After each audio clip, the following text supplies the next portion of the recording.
Ang San Miguel Beermen ay interesado raw na ma-acquire ang serbisyo nitong si Jason Brickman mula sa Meralco dahil na-impress sila doon sa laro nito kung saan naka 16 points ang nasabing veteranong point guard. Para doon sa mga hindi nakakaalam, itong si Jason Brickman naglaro yan sa SMC dati pa doon sa Asian Basketball League. Actually nakasama nito si yung dating liga na pinaglaruan ni Junmar Fajardo bago naglaro dito sa PBA. At ngayon itong San Miguel mukhang interesado raw na makuha ito si Brickman sa kanilang lineup at willing sila na i-trade itong si Wamit Yongson kapalit nito si Brickman. At ang Meralco naman daw ay pinag-iisipan kung tatanggapin nila itong ino-offer ng SMB.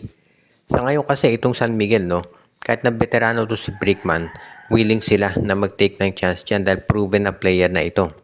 Sabi nga nila ang San Miguel naman ay palaging win now ang gusto niyan. So willing sila na kumuha ng mga players na mga veterano na kahit hindi mga rookies dahil ito yung mga sigurado na makakatulong dito sa kanilang roster.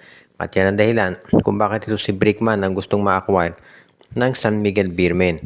At wala naman silang nakikita na magiging hadlang dito kung sakasakali dahil madali naman itong makapag-a-adjust sa sistema ni Coach Leo Austria. Ngayon, nandito na yan sa lineup ng Meralco kung tatanggapin nila straight up yung Brickman for Wamit Yongson trade. Kung sa bagay, halos pareho lang naman ng capabilities yung nabanggit na player. At itong si Jason Brickman, bagay yan sa San Miguel. Dahil itong yung scoring nito, alam natin, nakita na natin yan. At syempre yung playmaking nito, kinokonsidera na isa sa pinakamagaling dito sa PBA ngayon. Kahit ilang games pa lang siya naglalaro. Dahil dito, itong San Miguel Beer ay kumbinsido na si Jason Brickman ang kanilang player na kinakailangan na ma-acquire ngayon.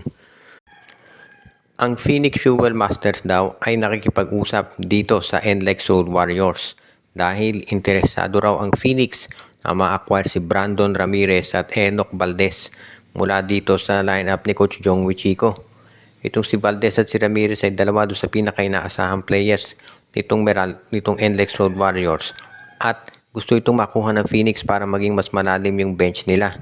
Dahil ang nakikita raw nitong Phoenix Fuel Masters ngayon, itong dalawang players ang makakatulong sa kanilang roster.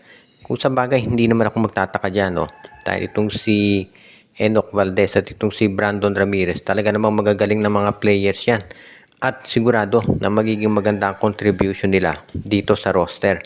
Lamang yan ngayon, dito sa lineup nitong si Coach Jong Wichiko, kung papayag siya dito sa ganitong klaseng trade.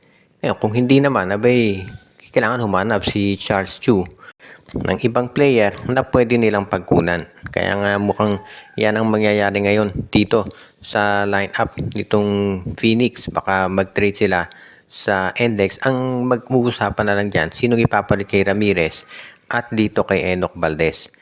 Kay Enoch Valdez siguro second round pick pwede na, pero ito si Ramirez. Yan yung medyo mabigat, no? Dahil ito yung talagang center na ginagamit Coach Jong Wichiko. So, hindi yan basta-basta na lamang bibitawan. So, kailangan mag-isip-isip kang mabuti kung sino yung kukunin mo ng mga players. Lalo na at hindi madali na ma-acquire itong si Brandon Ramirez dahil ginagamit talaga yan itong si Coach Jong Wichiko. Kung magte-trade sila, malamang baka si Jason Perkins kaya ibigay ng Phoenix. Yan yung mga spekulasyon ngayon na baka yan daw ang ibigay kapalit nitong si Brandon Ramirez sa NLEX Road Warrior.